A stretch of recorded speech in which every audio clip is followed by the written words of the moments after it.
Channel. सो आज मैं बोलने वाली हूँ मेरे कैट के बारे में 5 लाइन्स।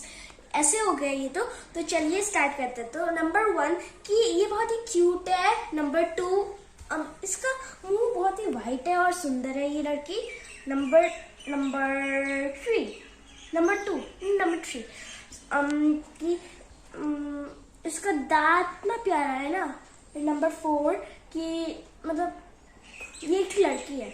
नंबर 5 कि मतलब हम लोग इसे जैसे भी टच करें कुछ नहीं करती है।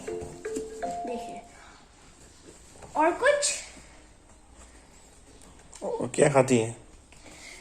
ये राइस, मिल्क, फिश, चिकन खाती है।